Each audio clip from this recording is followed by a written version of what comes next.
Good evening and welcome to Source 16 News at 10. I'm Tammy Hancock. Well, today is April Fool's Day, but this is no joke. Pinnerelle Electric officials today announced a rate structure change that will slightly increase customers' monthly electric bill.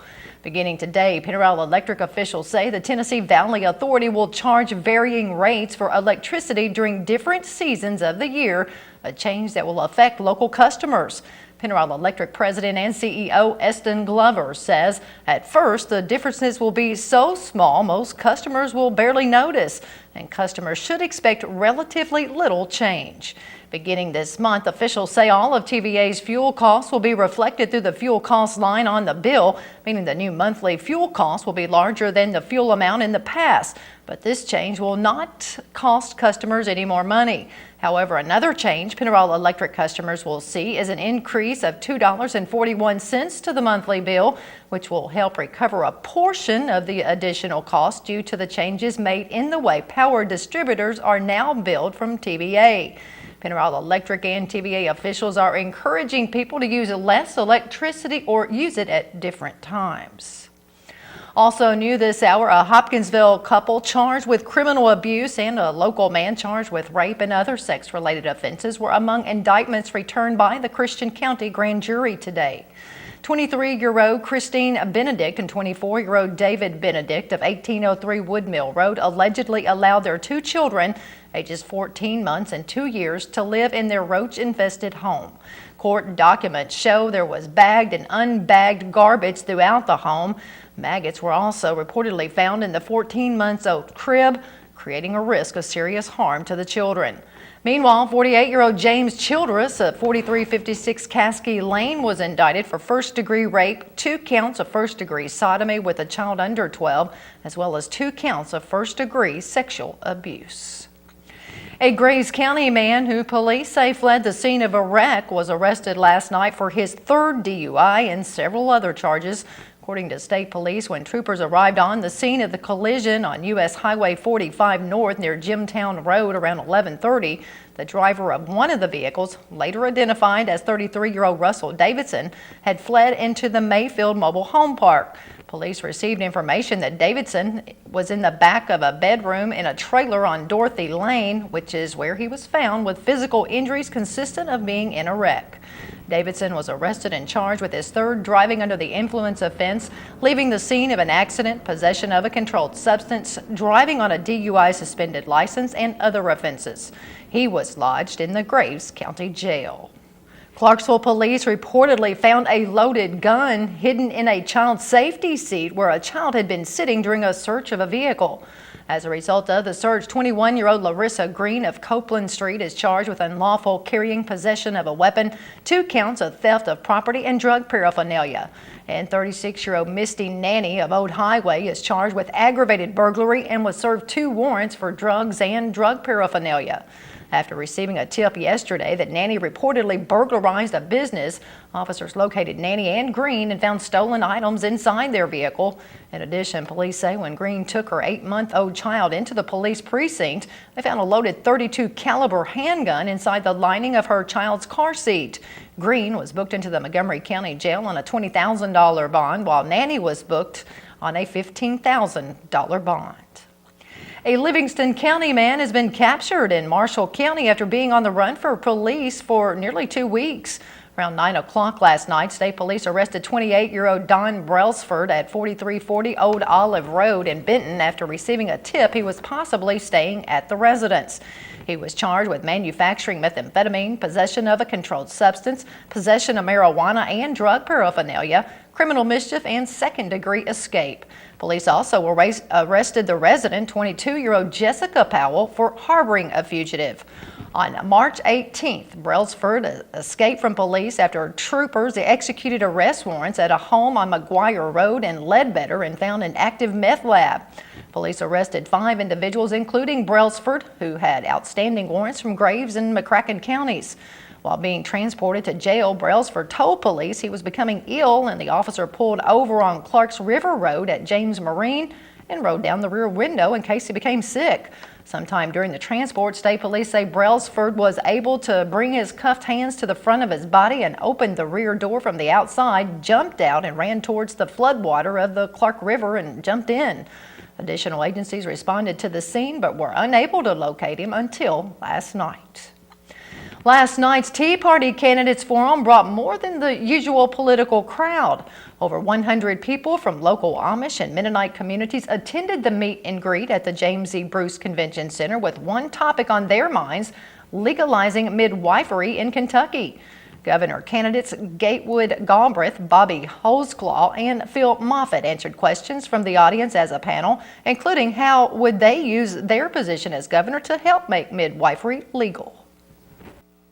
There needs to be a reasonable certification process, and there's no reason why we can't do that in Kentucky. This is another example where local control over things is much better than centralized control. When you have centralized control, you end up with organizations like the American Medical Association and so forth trying to make sure people don't get into their territory and take business away from them. Meanwhile, other topics candidates were asked about were making Kentucky more business-friendly, smaller government, and allowing corporations to seize private property for public use. Other candidates running for different seats were also available for questions, including candidate for Agriculture Commissioner Rob Rothenberger, State Auditor candidate John Kemper III, and Secretary of State candidates Bill Johnson of Elkton and Hilda Legg. A local workforce training board is being forced to halt all training, which will affect over 400 customers. For the last 10 years, the West Kentucky Workforce Investment Board has provided training for many dislocated workers and adults needing training assistance across Western Kentucky. But Executive Director of the WKWIB, Sheila Clark, recently had to tell over 400 customers they will not get the training they need this summer.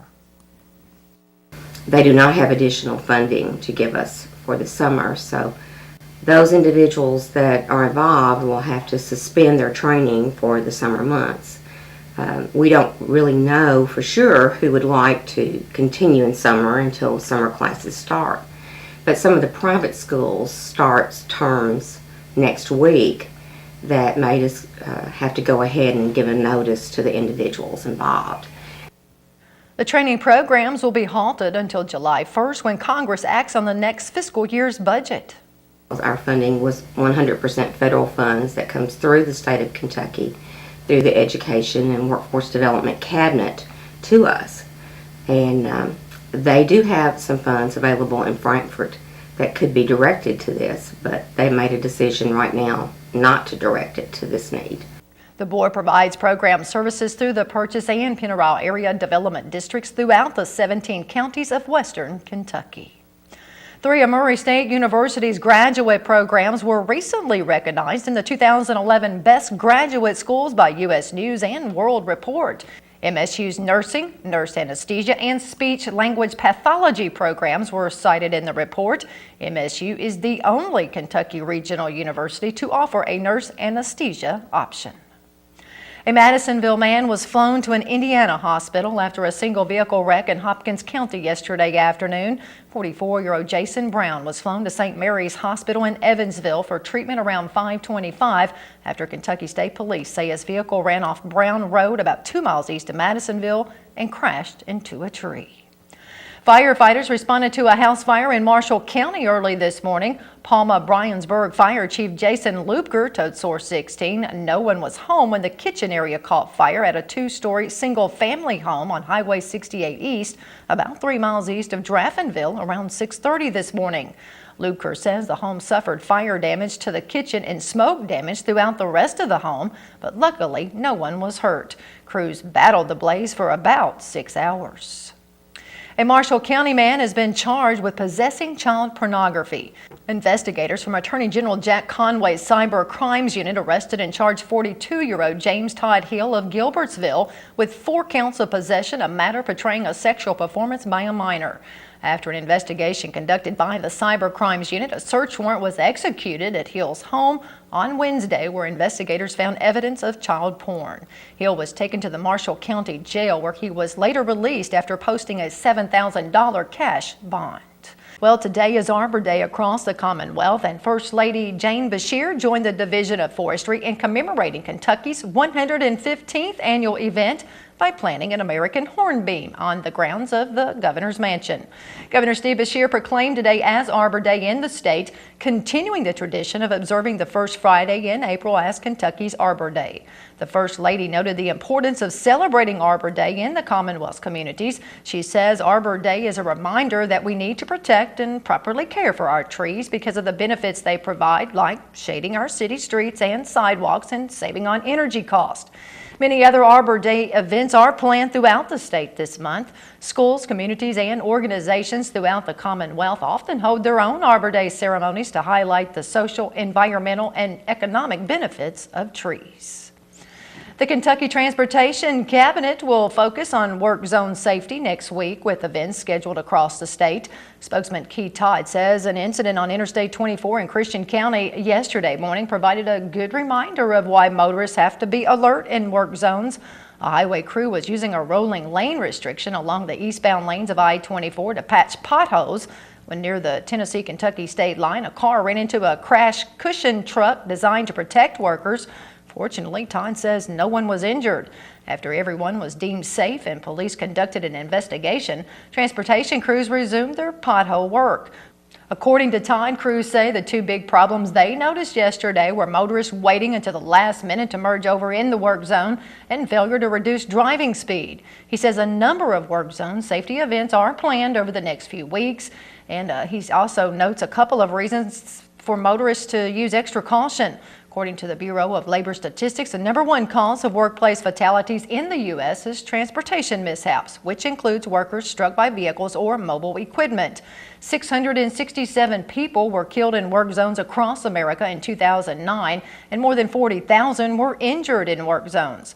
Todd reports that's a fatality every 13 hours with an injury every 13 minutes, and the vast majority of the victims are motorists. Next week is also National Work Zone Safety Week. Tonight's Mega Millions jackpot is $19 million, and Saturday's Powerball jackpot is $187 million.